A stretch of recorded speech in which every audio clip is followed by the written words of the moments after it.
Now, I'm going to change the light a little bit here. It's freaking me out and it's literally driving me crazy. Now tell me what light is better. Clearly the other one. Or this one. Or this one. Or this one. I don't know. Let's just do this. Let's just change lights. Hi you guys, how are you all? Welcome to today's Chatty Sunday episode.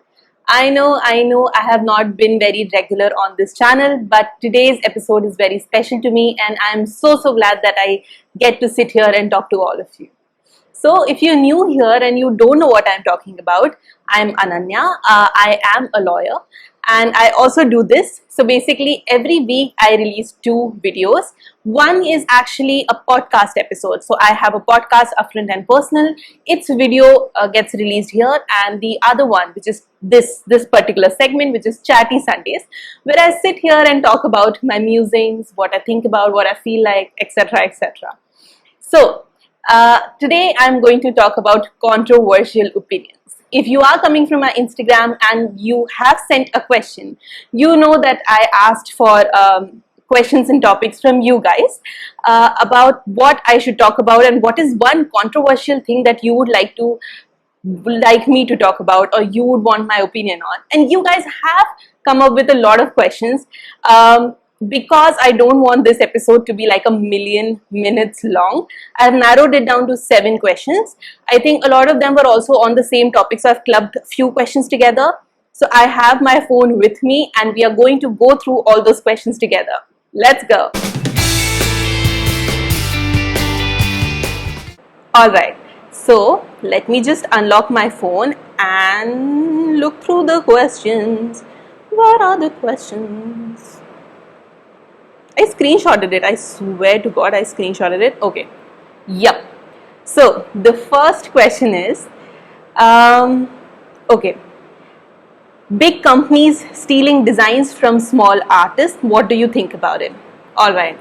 So fashion is really important to me. I mean, I dress very modestly, so maybe some people think that I don't know anything about fashion, or fashion is a subject that I am not interested in. But I feel very passionately about it. I'm also a legal professional, so I feel really passionate about protection of intellectual property rights. So I completely understand that if someone is designing anything, if someone is making anything, they have intellectual property rights over it.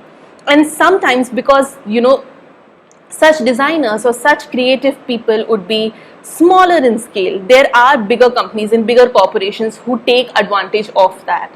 I remember there's this Instagram post that I saw. There they have put a Gucci kurta design. So basically Gucci has come up with kurta. We all know Gucci is a famous Italian designer brand, very premium, very expensive, blah blah blah. That fashion house has been in the business for quite some time, but they have come up with kurta, which sort of is like a northeastern design, which literally you can very easily find a very similar design anywhere in India. If I find that post, I'll put like a photo somewhere here on the screen. When I saw that, I actually was really infuriated with it. I'm like, what is this? You are such a big brand, and how can you not come up with creative ideas and churn out creative thoughts on your own? Why do you have to steal from other people who are just creating all of these things to make ends meet? They are not going to sue you. They are not going to pursue an action. They probably aren't even aware that because they are creating something, they also have intellectual property rights over it. Heck, they maybe not even understand the concept of intellectual property rights. And these corporations are taking advantage of that. Now, I don't come here in the capacity of a legal professional, so I'm not going to talk a lot about the legalities of this situation, but just like the moral and ethical standpoint of this, I feel like we pay this much money. Like, if you are someone who has that kind of money and also that kind of interest in that brand, that you would like to go ahead and buy like a Gucci bag or a Gucci like piece of clothing, sometimes we forget that why are we paying that much money? For example, if that particular kurta, somebody else, like somebody from a foreign country who doesn't know about Indian heritage and Indian weavers that much, they'll think that it's a unique design that Gucci has created, and they'll go run to that company and buy that, and they will probably shell out like 1,50,000 INR for that, which they can easily get for 1,000, 2,000 max in India. So it's not about, sometimes we have to also be conscious about, do we like this and would we like this without Gucci tag on that. Sometimes we buy designer items because we equate designer items with success. Like for me, I am a bag lover through and through, and since I was 21 years old, I have dreamt of buying a Louis Vuitton bag. Can I afford it? Yes, but I still feel like I am not someone who is at that type of financial standpoint where I can buy a bag worth that much. Maybe, I can literally spend that much money and buy like a TV and a fridge or a sofa, and for that I can shell out that much money, but not for a bag. So for me, success, or maybe the moment I made it, would be when I go buy like a Louis Vuitton bag, which would at least cost me 50,000 rupees. So again, I am also at fault because I'm equating success with these luxury purchases. And that kind of mentality, that kind of, luxury brands being ambitious and they sort of seeming like a landmark in a journey, they really feed on that, and that's why they literally develop this kind of perspective in us, that just because it's a Louis Vuitton, just because it's a Gucci or Chanel or whatnot, that's why it's worth it. Although we might not even know like the story behind that where it came from.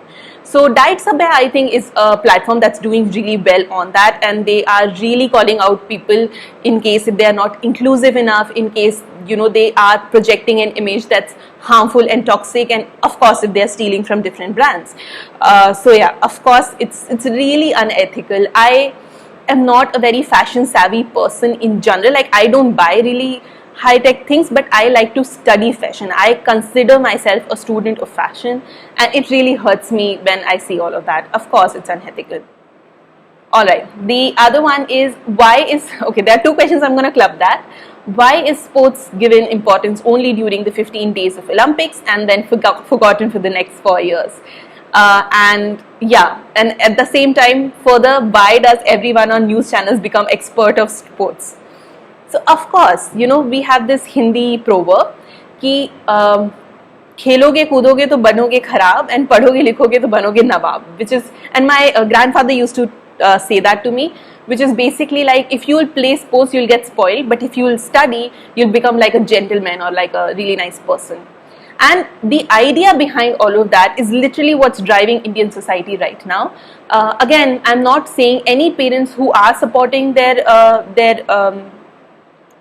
kids in the field of sports or athletics, any coaches who are giving their everything to that, or any sports person. I think we have got really nice sports people in our country. Like, we just won 7 Olympic medals.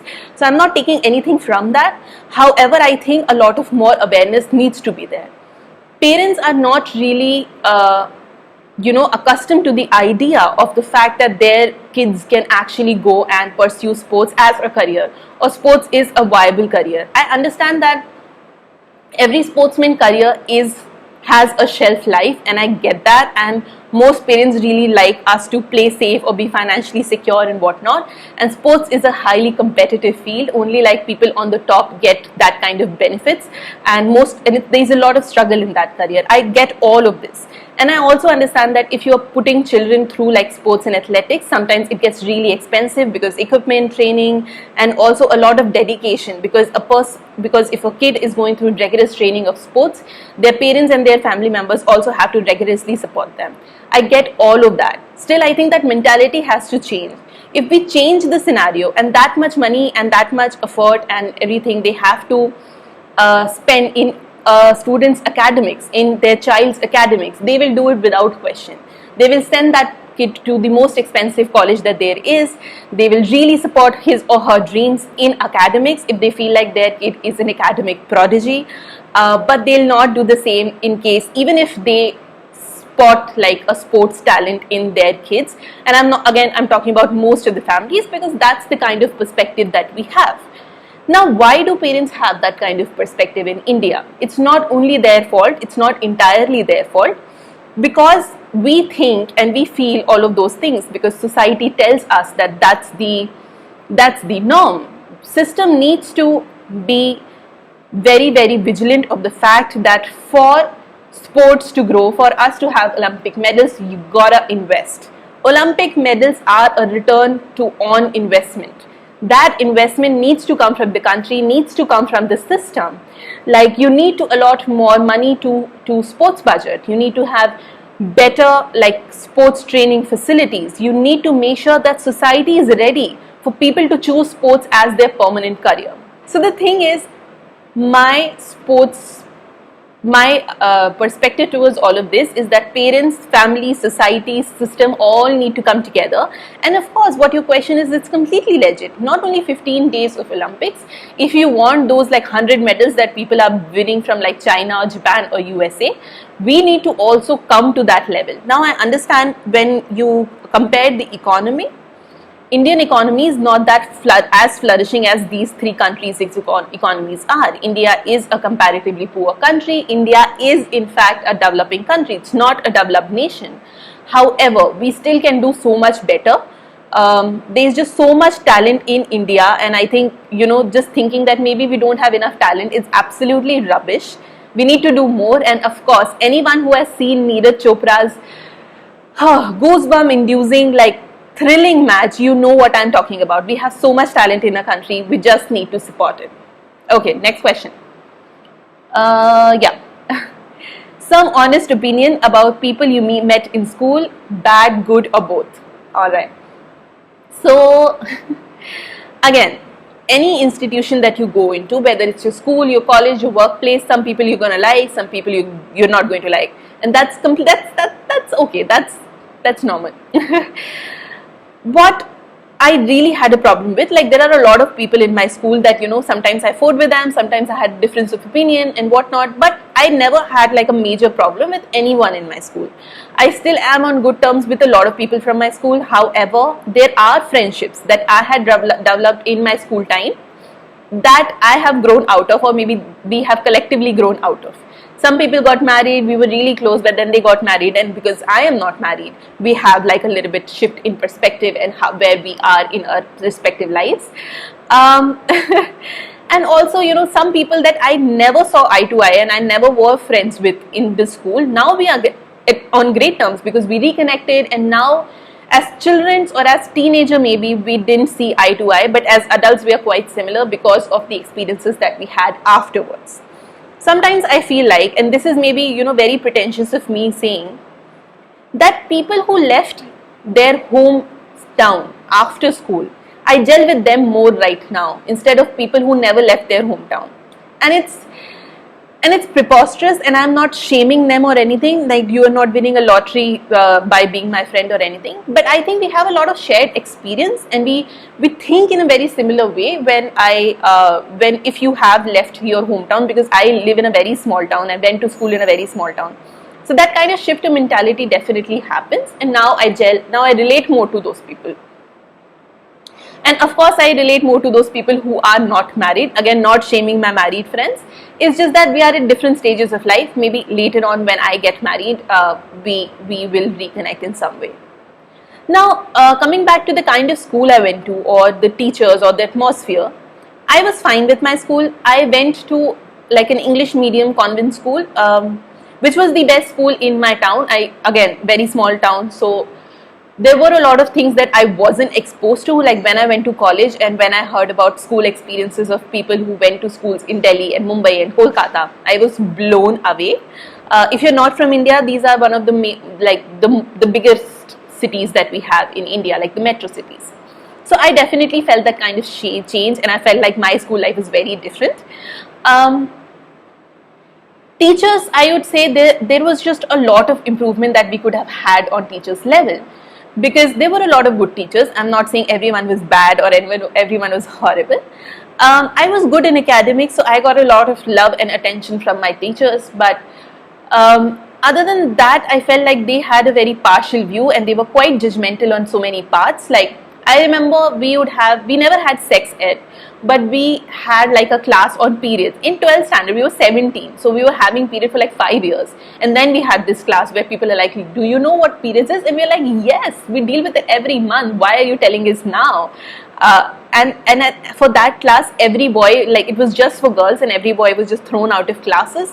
Whereas, we knew everything about periods because we had been dealing with that for 5-6 years. The people you had to educate was boys, and you literally made it such a secret, and every boy was asking us what happened, what were you talking about in class, and we really couldn't know. And then some guy got to know that it was a periods class, and it felt like that literally it was like a wildfire that everyone knew, and then everyone was asking us, and we were like, oh my god, we can't talk about periods. It was like a very traumatic situation, and it shouldn't have been. Like, if you're having a periods class in school, just normalize periods, for God's sake. Another thing was that even though that was a co-ed school, I always studied with boys, there was just a lot of stigma around boys being your friends. If boys are being your friends, and if you're talking to boys, that definitely means that you have something going on, and some kind of rumor is going to be there. Whether you were in 2nd class or 7th class or 12th class. And it's horrifying for me that at 10 or 12 years of age, people were spreading these rumors. Like, it's something that I cannot even comprehend. So yeah, like, I missed out on that. And what happens is that when you start talking to like a boy, because you just want to talk to him because maybe you are interested in them as individuals, these rumors start popping up, and then hence you guys don't talk. And all these girls in these schools, they grow up, and even boys, they grow up conscious of the other gender. It just becomes very difficult. And afterwards, when I went to college, I found it a little bit hard to open up to boys. And when I actually did, I was like, boys are really nice people. Like, I have like a lot of my really good friends are boys, and I'm so glad that I have them in my life. And I'm glad that I went to college to have that kind of atmosphere where it was okay for a boy and girl to be friends. Boy and girl can be friends. When it comes to teachers, I remember one incident which really left a mark on me. We were in 9th standard, and Republic Day preparations were going to happen, and the school was going to perform. So I was in 4th standard. I was 9 years old. And this teacher came to our class and said, whoever knows dance, raise your hand. So I raised my hand, and she's like, are you a trained dancer? And I said, no, but I really like dancing. She's like, no, we want people who actually know dancing. And she's like, sit down. How a 9-year-old is supposed to be a trained dancer? And if I'm not trained, I'm in a school, so you train me. Like, isn't that supposed to be your job? And then then finally, with some negotiation, I found I got a place in the dance team. And she said that you're very tall. I'm 5 feet 8 inches tall, and I became this full height when I was 12. So at 9 also, I think I was above 5 feet and was the tallest girl in my class. And she said, you have to stand in the back, because taller people, if people are tall, they don't really look nice when they are dancing. And that kind of thing stuck with me. I'm not a great dancer, but I feel conscious of dancing because every time I dance, I feel like I'm not looking good because I'm tall, which is rubbish. I'm not even that tall. 5 feet 8 inches is not supremely tall. But that kind of insecurity stuck with me, which was really horrifying. And I hope nobody else has to go through this, and teachers are kinder than this. And also, I think it's very lazy to say, if you know dance only, then I'm going to teach you. Please work a little bit harder. Okay, the next question that is something that I would like to take, and I got is, okay. Comment on the incident in Lucknow where a girl slapped a cab driver 22 times and the guy got arrested. Again, there's no two way about it, about who is on fault here. I mean, of course, the girl. And again, there was just a lot of talk on Instagram, on different social media platforms about, who is on fault, and fake feminism, and fake feminists are anyways supporting women. And I really liked how one woman was at fault and the entire movement of feminism caught fire. I didn't like that, and I am not supporting. I'm not saying women are beyond fault. I mean, I am a true blood feminist. I identify as a feminist. I still feel that she is at fault, because again, I'm just talking about equal rights of opportunity. I'm not talking about making, like, absolving them of any sins or any mistakes that they might undertake. So the entire movement, the way it caught fire, I'm like, people were just waiting for any girl to just mess up so that they can just take all that load on the feminism as a movement. So it was quite interesting for me to see. Okay, the next one is, do you want, okay, so there are multiple, but do you want kids? When do you think you'll have kids? What do you think about motherhood? I'm gonna club all this and answer probably in one sentence. Reproduction is a choice. No. Let's say it again. Come on. Reproduction is a choice. I might choose to reproduce. I might not. I have a uterus, but it does not mean I'm going to use it to birth a baby. And I might also choose to do that. It's my choice. Right now, of course, like at least for like next 6 years, 5 years, 7 years, I don't see myself doing that. I'm 26. Since I was really small, I knew that if I have to have kids, I will have kids in my 30s. Your 20s, I don't think is a time when you should have kids. Now, I'm not saying if you are planning to have a kid in your 20s, it's wrong or anything. For me, it does not make sense. Like, think about it. I was 24 when I graduated law school. I've been working for 2 years. I'm not even married. I'm not going to be married for at least 1.5 years, 2 years now. So what if I get married at like 28? Do you want me to have a kid right away? No. So that's just something that's not something that's my pipeline, and something that I'm not considering at all. And I also feel like when I look at mothers being so giving, mothers being such amazing people, or like even parents in general, I feel sometimes that, do I have that in me? I sometimes feel that I'm way too selfish for doing this, or maybe I'm not cut out for this, because I have never been a primary caregiver for anyone.